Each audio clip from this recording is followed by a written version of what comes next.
robots humanoïdes seront parmi nous d'ici un an. C'est ce qu'affirme le célèbre PDG de Tesla. Voilà qui n'est pas sans rappeler les films effrayants de notre enfance où des robots métalliques de la démarche maladroite semaient le chaos. Cette représentation nous semble maintenant un brin ridicule. Pourtant, les craintes que des machines sophistiquées prennent le dessus remontent à la révolution industrielle. Les inquiétudes peuvent nous faire oublier les immenses avantages de la mécanisation. Est-ce le cas aujourd'hui? Chose certaine, ces inquiétudes ne sont pas fondées.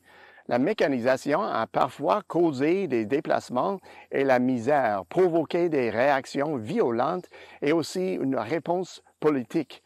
Nous ne sommes pas à l'abri des inconvénients de la mécanisation, mais nous reconnaissons qu'elle est inévitable après une progression exponentielle des technologies depuis plusieurs décennies. Comment expliquer ce mouvement persistant?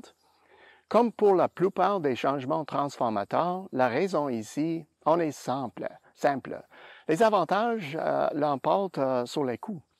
Mais de quels avantages s'agit-il?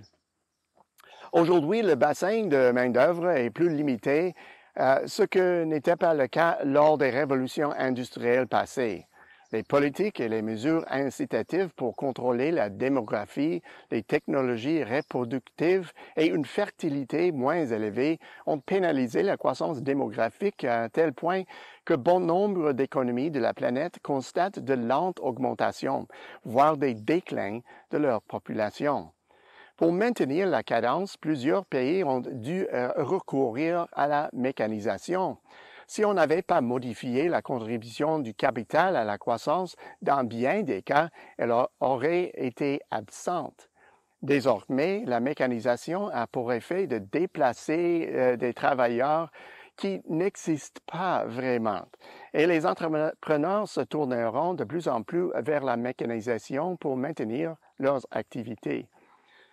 Le contexte actuel met en lumière une autre dimension.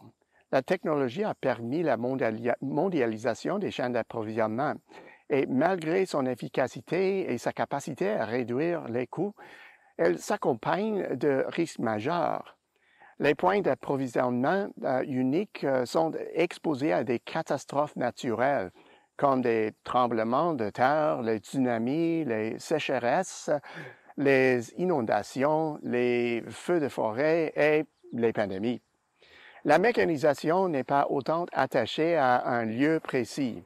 D'ailleurs, les coûts pour la machinerie et l'équipement sont semblables d'une région à l'autre, bien plus que les coûts liés à la main-d'œuvre. Ce faisant, la mécanisation réduit considérablement la dépendance envers des sites de production éloignés, ce qui rehausse le potentiel d'une plus grande fiabilité des processus. L'échelle est un autre avantage de taille de la mécanisation. La production à forte intensité de main-d'œuvre exige un large bassin de travailleurs et, de ce point de vue, les pays les plus grands sont avantagés. Les contraintes d'échelle sont moins prédominantes dans les systèmes à plus forte intensité de capital. Les pays plus petits ont donc de meilleures chances de se mondialiser en misant davantage sur la mécanisation. La crise de la COVID-19 nous a fait prendre conscience de l'importance de la sécurité. Or, la mécanisation diminue les processus à contact multiples.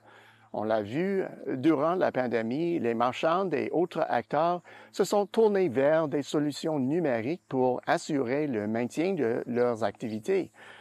Il ne fait pas de doute que cet épisode entraînera une augmentation permanente des processus de mécanisation et une multiplication des initiatives visant non seulement à développer les solutions numériques en matière de production et d'expédition, mais aussi à renforcer la sécurité des personnes. Un aspect souvent remis en question de la mécanisation est sa capacité à produire des biens de qualité. Le produit fabriqué n'aura sans doute pas la touche de l'artisan, mais le recours accru à la robotisation et à l'intelligence artificielle pour perfectionner les systèmes de fabrication permettra d'accroître la qualité et la fonctionnalité des produits. La réduction des coûts est l'un des grands enseignements des révolutions industrielles antérieures. Dans les médias, le coût pour la société est important, mais la mécanisation massive de la production permettra d'abaisser de façon notable le coût des biens essentiels. Les consommateurs disposeront alors de plus d'argent pour se procurer davantage de biens, ce qui alimentera la demande pour d'autres biens et services et stimulera l'émergence de nouvelles industries. La vague actuelle de mécanisation opère de la même façon. Nous connaissons depuis longtemps les avantages d'utiliser les technologies réductrices de coûts simplement en regardant le coût d'un vaste éventail de biens et de services. Les experts qui surveillent l'évolution des coûts peinent à suivre le rythme rapide avec lequel les technologies réductrices de coûts sont adoptées. Au bout du compte, la mécanisation soulève encore de fortes inquiétudes. Ces aspects inquiétants sont abondamment exploités dans les romans de science-fiction et avec raison. Ces effets immédiats peuvent avoir des effets personnels dévastateurs. Toutefois, vu ces formidables avantages, les inventeurs et les investisseurs demeureront intéressés au fil de la progression exponentielle des technologies. Et un conseil à tous les technophobes: pour survivre, il ne faudra pas rester sur la touche. À terme, nous profiterons tous des avantages de la mécanisation. À la semaine prochaine, c'est Peter Hall.